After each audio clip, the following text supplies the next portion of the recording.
All right, Midwest Conference football fans, welcome back to another interview. I'm here today with Lake Forest's head coach, Coach Cat. How you doing today, Coach? I'm doing great, Cameron. Thanks for having me on. I'm excited to do this today, man. It's a lot of fun. I appreciate the little bit of publicity. No problem. I appreciate it for having you on here today. So, Coach, let's just get right into it. I want to talk about last season, just to reflect a little bit. What were some of the biggest lessons you guys learned from last season, and how do you plan to apply them for this year? Yeah, I think there was a couple of really big lessons for our team last year. We had a lot of talent coming back. We did struggle through some injuries, but I think the guys learned the need to be ready to step up in a moment's notice. We were sitting in a situation where when your starter and your backup quarterback both get hurt, and you're dependent on freshmen, they got to be ready at a high level. And so when that happened, we just had to get those guys ready, and they were ready. They went out there and played, and they learned a little bit of baptism by fire, if you will. And I think that when those types of things happen, it sends a message to the whole team, not just that position group. And I think that was really a good part for our offseason. But the other thing was, there was these high expectations on us coming off back-to-back conference championships. And, you lose two games at the end of the year by a combined 3 points. And, we talk about playing 60 minutes or as long as it takes. And I think that, you see a field goal with 12 seconds or, 14 seconds to go against Monmouth not go in, they make a play. And that really speaks to why it has to be that full 60 minutes. So I guess we kind of lived out some of our mottos and creeds a little bit and found both on the positive and negative side what we need to do better this year. Definitely, gotcha. And to talk about the roster a little bit, how have any roster changes, whether through graduation, transfers, or recruits, impacted your strategy for the upcoming season? Yeah, I mean, the roster is always different every year, right? Like you're going to graduate some guys, and we're going to graduate a couple of all conference players from last year and all American players, really some kind of historic players. Dante Esposito at corner and Alex Bendler at defensive end, and two-time team captain Justin Elby at defensive end, but then also Trey Stewart at quarterback. So that obviously makes you have to do some things where you kind of got to decide, okay, who's the next guy up? And I think in some of those spots, we've had some guys that have been chomping at the bit for more playing time. Whether it's Jimmy Lonegro coming back for his COVID year at corner, or Preston Mosier at defensive end, and Mark Rice at defensive end. Then you got Josh Gasket quarterback, who I know you guys got to play against last year when injuries popped up. But Josh is that guy that's a really high quality quarterback. He's just been behind a multi-time all conference champion. And so now he gets a chance as a senior to go out there and play, and he's really taken on a leadership role this spring. And the nice part is we got some talent for him around. I mean, AJ Jackson being back for another year. Trevor Land, who was an all-conference wide receiver last year. Some really talented players all across the board. And young guys are going to have a hard time getting on the field, man. They're going to have to work hard. Our offensive line comes back with 4 of the 5 starters from last year. And, 3 of those guys are all conference players. So it's about, really trying to fight. If a freshman finds a way into the starting lineup this year, it's because they're really talented and they did a really good job preparing themselves for coming in. And that's what we've always wanted to do, is move away from having to depend on freshmen, but be pleasantly surprised when freshmen come in and can play, because then that means they came at a really high level. Definitely, yeah. And just to talk about recruiting, Phil, how important was recruitment for you guys this year for this upcoming season, and what qualities do you look in for potential recruits beyond just the athletic ability? Yeah, I mean, we really look for a fit, and that's so cliche as a coach, but like we think we have a really strong team culture. It's really focused on a respect for one another, but also an accountability standard that is like you have to go to this level. There is no, okay, I'm only going to do steps A and B when you're required to do step D. And for our guys, they have to be willing to be open to that. It's driven by the players more than the coaches at this point, which served us really well this year because we did have some coaching staff turnover. Luke Butts, who was a long time coordinator for me, 14 years with us, he got a head coaching job this year. And so, as we're looking at these players, talent matters, appreciation for hard work matters, their willingness to be outside their comfort zone. Much like, your guys' roster, we've got a lot of guys from all across the country. We're not just recruiting that 1 hour radius around campus like some schools do. And so when you come to Lake Forest, it's a very different culture, very different vibe. And guys have to be open to that. And some people are not. And so when they come up here, if we find out that they're really kind of stuck in their ways and they're not going to be appreciative of the differences that could be on a campus, we're probably cutting that guy from our recruiting board. But the nice part was we had 90 guys coming back this year. So the stress of finding players wasn't maybe as much. Right. So we're bringing in a really good recruiting class of about 30 guys, which is where we want to be because we try to keep our roster at 115. And so that's going to create some opportunities for some guys, and there'll be some injury during preseason, and so that should put us right about where we want to be. Definitely sounds good about that. And to talk about the team culture a little bit. What values do you guys prioritize to foster a positive team culture? Yeah, I mean, our team, I would say that the biggest things I say, from a performance standpoint, okay, we want to be resilient, we want to be tough, we want to be, involved in games for as long as it takes, and that to me has always been something we pride ourselves on. I think the resiliency that our players show from week to week or from quarter to quarter or play to play is something that really is founded in our respect the shuffle mantra, and that is something that we hold dear to our heart. I think it's something that our players embody, and they know when they get here, like this is who we're going to be. And if you're not into this, go somewhere else. I'll always make the joke: go someplace we're going to play because we want to play against guys who aren't committed to that. And then the flip side of that is, I think off the field, we're really committed to a full development for our athletes. I think one of the things that we do really well, whether it's our efforts on their career prep program, whether it's their time away, and we do things that have nothing to do with football but have to do with getting to know guys. I always tell people, you can get two guys from Chicago, but if they're from the north side and the south side, there's a lot bigger difference than just rooting for the Cubs and the White Sox. And we want to make sure the guys, get to know each other. Well, then you had some guys in from Arizona and, Boston. Well, those are two pretty different places, and they come onto our campus and they've got to get to know each other. And so we do try to spend as much time as we can developing those relationships and being intentional about it. I think that's one thing that, sometimes go, oh, I'm going to have this Madden tournament and have a bunch of guys play Madden against each other, right? Cool.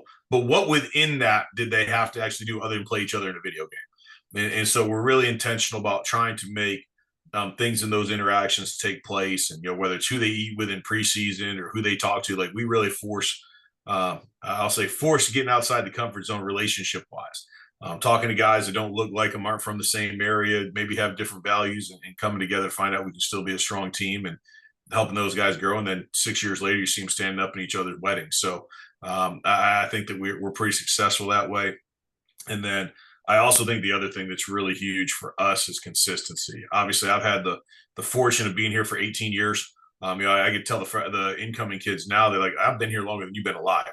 And so I get to say that to them. And so I've seen the ups, the downs, the goods, the bads, and get to know what makes it work at Lake Forest. And so I think by being able to present that to our players and having a little bit of a track record, I think that really helps our growth as well. So you get that consistency in all areas to be a part of it. Definitely. And I think another big part of the college football, which brings me up into our next question, is the fan and community engagement. And I know at Lake Forest, you guys have a big fan and community engagement, a big group over there. And so I just wanted to ask, how important is fan support and community engagement for your team? And how do you guys plan to foster that this season? Yeah, I mean, we do have pretty good support, don't we? It's I hear from all opposing teams that come to us. They don't like that walk from the locker rooms over to our stadium all the time. I think that because we celebrate it and we encourage it, and from the top down in our administration, I think that if you were to ask Coach Sankson when he was playing here, or Coach Langhoff, there was a little bit to it, but then it kind of got a boost in the arm around like 2007, 2008, where we had some parents get really involved, and we've just been able to continue to build upon it. And the parents love it, the students love it. The fact they can get out there and tailgate before a game and have fun. And we do a couple of other things with our Forester Walk that really engage people that you guys don't even get to see when you come to campus. But there's things that we've been doing for 10, 15 years that now have become like the craze at other colleges, right? Like now you see the Division I schools. I'm like, man, we've been doing that for like 15 years. And so for me, it does matter. It gives us a great home field environment. I do feel that we have one of the best home crowds in not just the Midwest Conference, but in Division III. I mean, the commitment that they have to celebrating our players and showing up regardless of the weather. I think there was only one game where we had a bad crowd last year, and that was during our fall break. I hate having a home game during fall break because the students aren't here. Yeah. But I think the other part is like when we go on the road, that travels. Like we'll have a big crowd at away games. And, whether if they can't tailgate on the campus that they're going to because of rules, they'll go to a local restaurant or bar and meet up before they come there, and they're loud and they sometimes bring their cowbells and make everybody angry or whatever it is. So but that stuff matters, man, because then you're involved in more than just your 110, 115. And I think that's at a bare minimum, every kid on our team has a parent or has a grandparent or has somebody that cares about them. So when they come visit us for a game, I want them to feel like it's partially their home as well. And we've been able to do that with that little tailgate parking area that we have. And I think that the energy that stems for our guys going into the game is always, it makes them know they're valued. And I think that that's important. What we're doing does matter. There's people that appreciate, people that support it, and whether that's their peers that are students or parents, I'm all for it, man. The more people we have, I can tell on third downs when I make the wrong, they don't like my call, they'll let me know. But they're usually supporting us, not going against us. Right. That's amazing. And so lastly, Coach, I just want to talk to you about any memorable moments. What have been some of your favorite moments coaching this team so far in your time? Oh man, in the last 18 years, I got a bunch of them, man.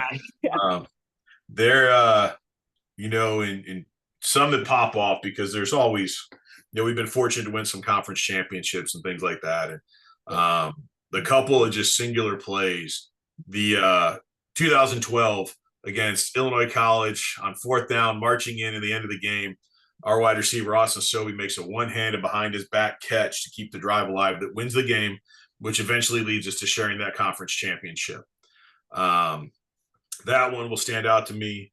Kobe Marion, who's our kick returner, on the anniversary of 9/11, the 20th anniversary of 9/11, returns the opening kickoff for a touchdown. And I, as someone who was live and was really emotionally and personally touched by the 9/11 experience, when he did that, I had been in tears at the anthem that day as a coach, right? And for him to do that, I was completely speechless, and he was filling in because AJ was at his dad's wedding. So we had our All-American kick returners not there, and then the second kick returner returns it for a touchdown, and I'm just emotionally, I will never forget that moment.